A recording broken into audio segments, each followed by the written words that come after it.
Chapter 61, The Flame Below. The air changed as soon as they passed through the archway. The stone walls of the vault were blackened, not smooth like the tunnel behind them, but scorched in streaks, as though fire had once roared through this place and left permanent scars behind.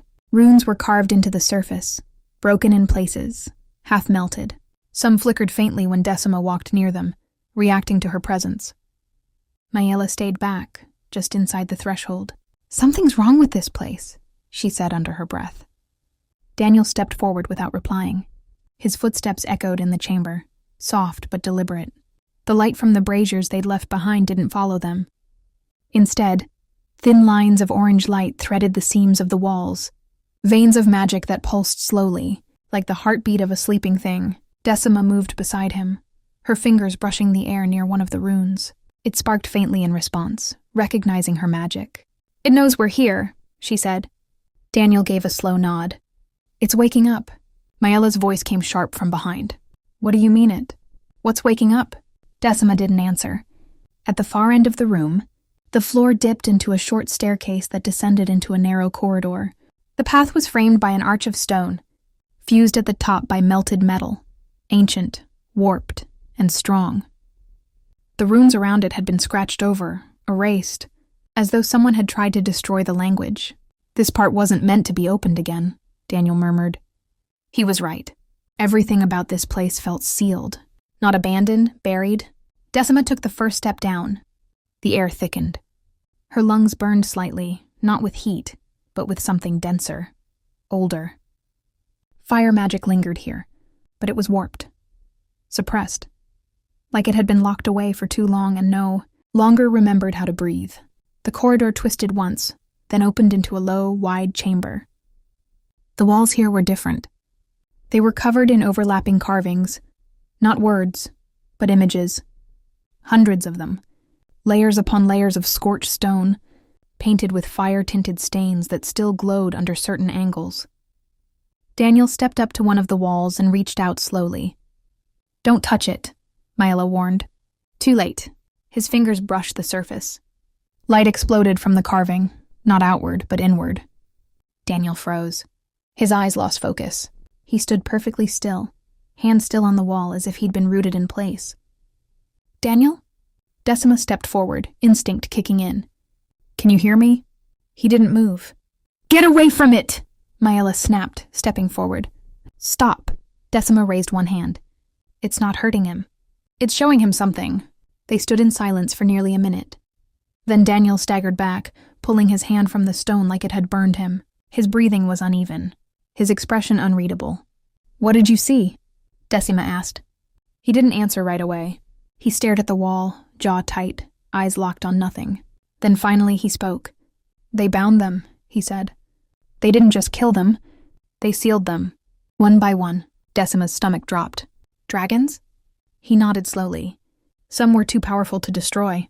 So they were chained, buried, hidden under spells even the council doesn't remember." Mayella looked between them. "This is myth. You're repeating stories twisted by time." "No," Daniel said. "This was real. I saw it, felt it." The chamber darkened slightly, as though reacting to his voice. Decima turned toward the next carving. It showed a massive creature curled around a flame, not in rage, but in stillness, sleeping, waiting. She stepped back. "This isn't just a vault," she said quietly. "It's a prison." Daniel met her eyes. "Not for us." The silence after Daniel's words didn't feel like quiet. It felt like the vault was listening. The air thickened again, charged with something that hadn't stirred in centuries. The light in the carved walls dimmed, then pulsed once, a slow, deliberate flicker, as if something beneath the chamber had registered their presence. Mayella shifted her weight, her hand drifting near the blade on her hip. "That's not normal." "Nothing here is," Decima said. She stepped forward, eyes sweeping the room. The carvings went deeper into the walls than she thought. Some looked layered, like they'd been cut over older ones. The stone felt alive. A pulse thrummed beneath the floor now, faint but steady. There was something below them, and it was responding. "Do you feel that?" she asked Daniel without looking at him. "Yes." His voice was lower now, edged with something like awe or fear. "It's not just reacting," he said. It's calling you. She nodded once. She already knew. The carvings on the wall began to shift. Not physically, magically. One of the images glowed faintly, a swirling symbol of fire and breath, coiled like a serpent. It burned brighter as Decima walked past, then dimmed again as she moved on. Maella stood her ground. This is a warning. Everything about this place screams that something was sealed for a reason. Decima paused. Or protected. Maella scoffed. Same thing, depending on who's telling the story. A low grinding sound cut through the chamber, stone moving against stone.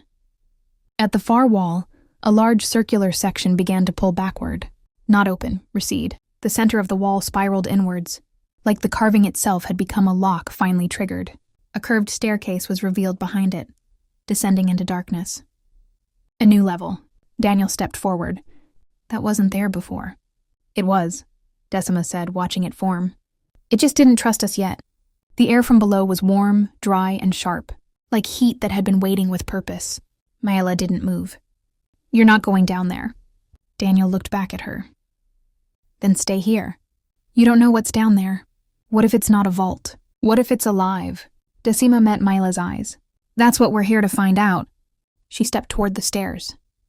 The walls around the archway flickered faintly. The same orange light as the spiral, as the seal. Whatever was waiting in the depths, it was connected to her. And it was ready. The stairs spiraled down in tight, shallow curves, carved with patterns that only revealed themselves as they moved past. Flame motifs, dragon wings, runes that glowed and vanished with each step Decima took. The deeper they went, the more the air changed. Hotter, still, the kind of heat that didn't burn skin. It wrapped around bones and stayed there. Daniel walked silently beside her. His fire had quieted for now, but the glow beneath his skin remained, like it wasn't his anymore, like it belonged to the place. Decima's fingers brushed the stone wall as she walked. It was warm, but not from friction. The heat pulsed rhythmically, alive. Maella hadn't followed them. They hadn't looked back. This wasn't for her. The final step opened into a vast, low chamber. The ceiling hung only a few feet above their heads, like the earth was pressing down. The walls were bare. No carvings this time, no runes, no light. Except for one. In the center of the room stood a stone formation, part natural, part shaped. A rough spire like a tree made of obsidian, its trunk split open by a deep, burning fault line. And inside it, a soft, breathing light. Orange, red, gold. Not fire, not yet, but something close. Decima stepped closer. She didn't need to speak. Daniel stayed back, letting her move first. As she approached, the light inside the stone stirred. It pulsed once, like a heartbeat. She stopped a few feet away, staring into the cracked obsidian. The glow flickered again, then rose. It wasn't flame, not magic, it was presence. She didn't know how she knew. She just did. Something was inside. Still asleep, still waiting, but alive. The glow inside the spire pulsed again. It wasn't random. It was waiting. Decima stepped closer. Her fire stirred under her skin, not aggressively, not rising with heat, but coiling like it was preparing to speak. She held her hand out, hovering just above the cracked surface. Daniel watched in silence. She didn't need to ask permission. Her instincts told her this was why they had come. Not to find, not to fight, but to remember something the world had chosen to forget. Her palm touched the stone. Heat surged beneath her skin, but it wasn't painful. It was recognition, immediate and deep. The vault didn't resist her. It opened. The crack in the obsidian widened, glowing veins of light spidering out from her hand. The air trembled. Behind her, the floor vibrated, dust drifting down from the ceiling above. Daniel took a step forward but didn't speak. The light inside the spire pulsed harder now, faster, like a signal returning from deep sleep. And then something breathed. Not air, not lungs, magic. It swelled outward, through her hand, into her chest, and then back down into the floor. The entire vault felt it. A low sound followed. Not a voice, not a roar, a thrum, like a dragon heartbeat. It echoed through the chamber, shaking the dust, waking the fire inside her. Decima stepped back, eyes wide. The vault had recognized her. Whatever had been sealed down here, it had just opened its eyes,